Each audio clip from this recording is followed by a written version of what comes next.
blue box. I lived in a typical residential area in the mountains, and the shrine was tucked between houses on the side of a national road that led down to the foothills from my house and into town. I was about 10 years old. As a child, I was not at all interested in the rituals and beliefs of the shrine, and it was like a good playground for us at the time. The shrine has a shopkeeper dressed as a shrine maiden selling amulets during summer festivals and New Year's, but the Shinto priest is usually in an adjoining office. There were also monuments to the area, making it a bit of a tourist attraction, but there was no adult supervision, so the children could occupy the place with impunity. One day I was taken by a group of several other men and women to that shrine.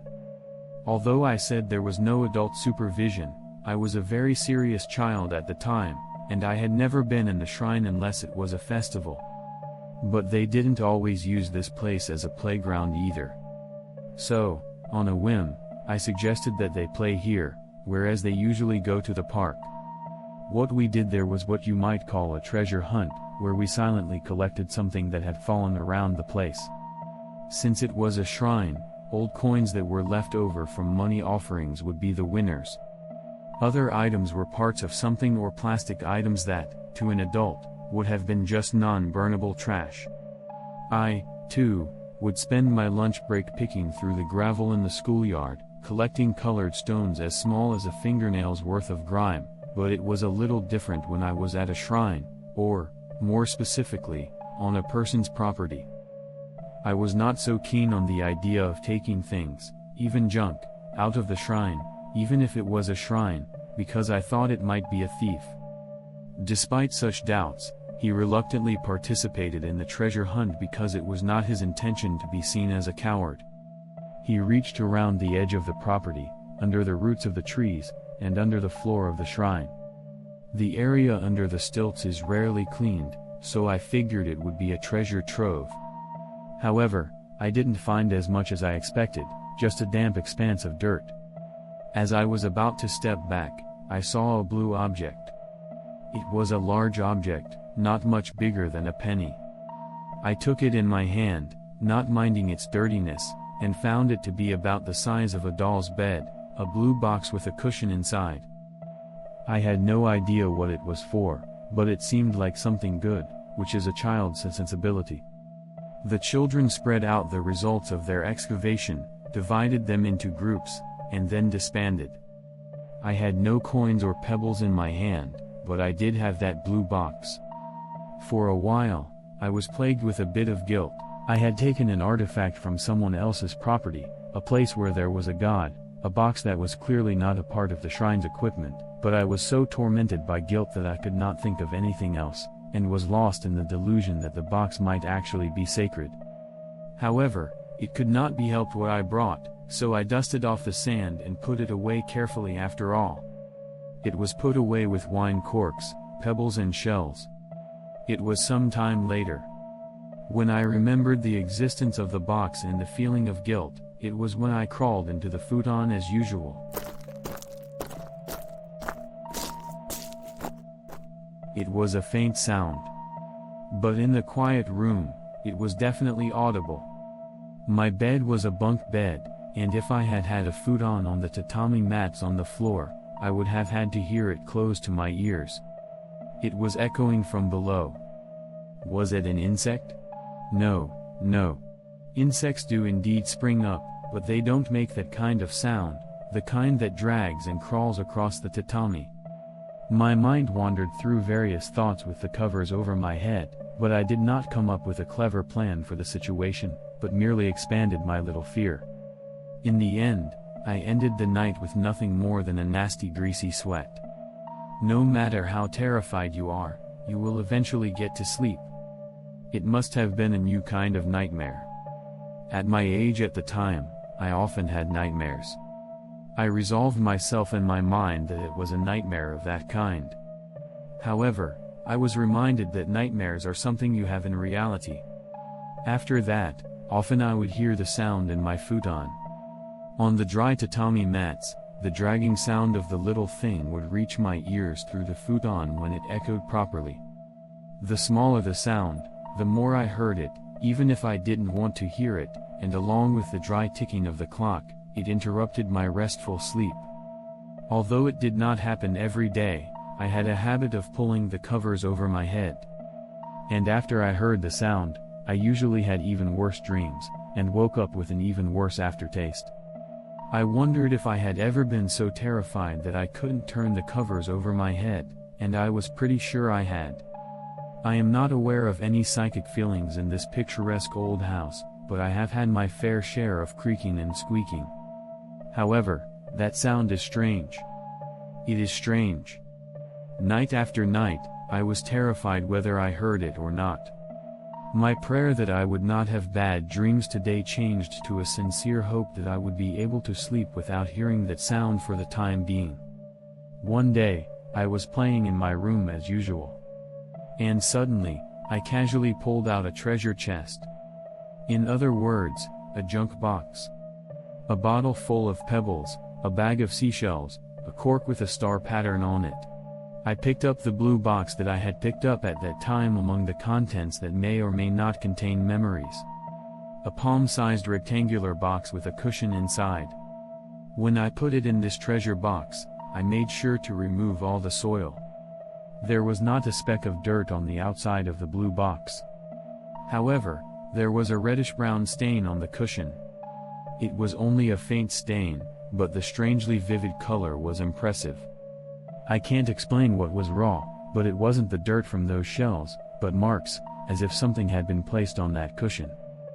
For the first time, besides guilt, I felt a sense of queasiness.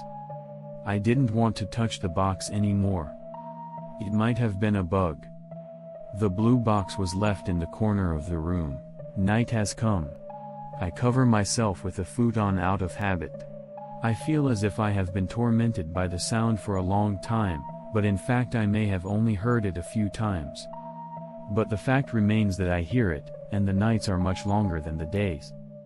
I hope that one day the sound would stop, but deep down inside, I may have actually been quietly waiting for it. But my heart was too shaken to discover the identity of the strange sound. I would retreat to the dark depths of the futon, gasp for air, and disappear, saying, "I'm not here, I'm not here, I'm not here." And it came, as it always does, out of nowhere. What was unusual, however, was my own reaction to the sound. The sound of the futon rubbing against my body was much more piercing than the monstrous creaking and rustling. It echoed in the child's room. The crawling sound stopped. I had been noticed. I wondered if I had shed a tear or something, completely seized by this little mistake. Still trying desperately to mend my situation, I struggled to catch my breath, and focused my nerves on my ears. However, from then on, there was no sound echoing in the nursery except for the mysterious ticking of the clock, and I gradually regained my normalcy and relief. I was surprised. I left. I didn't think I'd be surprised. I didn't think I'd turn the covers over and find a face there. I didn't think I'd be surprised. I didn't think I'd be surprised. In my relief, I clung to the slim reassurance that there was no such thing as a ghost. When that conclusion slowly became familiar to my mind, I felt the need to do something about the greasy sweat I was perspiring. There was no use in being skeptical. I just wanted to get out from under the covers and breathe some air. So I took the plunge and removed the futon. In front of my eyes, there was nothing but the usual ceiling, the usual walls, and nothing else. I was still in the middle of the night, but it felt like a long, long night had dawned, and I felt like I'd done it. Then I let out a deep breath. But then, a chill runs through my entire body. The light sound, which seemed clearer because it was not coming through the futon, sounded heavy. Stiffening up, unable to take in the breath I had just let out, I could not look away from the wall in front of me. Unable to cover my ears, I had no choice but to continue listening to the sound. However, there was a small gap in his mind, once he had been relieved from the extreme situation. Perhaps this was a once-in-a-lifetime opportunity. If he had come this far, he thought, he should expose him for what he really was. I would see him for what he really is, a nobody. I breathed in the air outside the futon and thought about it with a brain that had become more realistic. At that moment, I felt that I could accept anything. Then, with a movement too jerky to be called vigorous, he turned his head downward. There was the usual room, somewhat cluttered. It was, and my mind was reassured, a desired and quite natural result. I was about to swallow it. In my staring vision, I saw it stirring. My heart jumped up as if it were going to burst. With a constant sound that reached my ears, it was moving along the tatami mats, moving one joint at a time, as if it were carving out the tatami mats. It is not a caterpillar, I immediately thought. In the darkness of the night, the white thing still moved clumsily. Then, my eyes, accustomed to the darkness, noticed it. It had claws. In other words, this is what it looks like. It is a human finger, writhing in the darkness of the night. Even the second joint of the human body was moving by itself. The finger of the human being turned its back to us and took a few steps, one after the other, with its back to us. I was watching it with frozen thoughts. It was a funny sight to behold, but it was a sight that could only be described as haunting. It was fortunate that its fingers were not pointing at me. Where were its eyes anyway? But where was it going? That reminded me of a monkey's mummy crawling on the sly. I noticed. The destination of the finger was that abandoned blue box.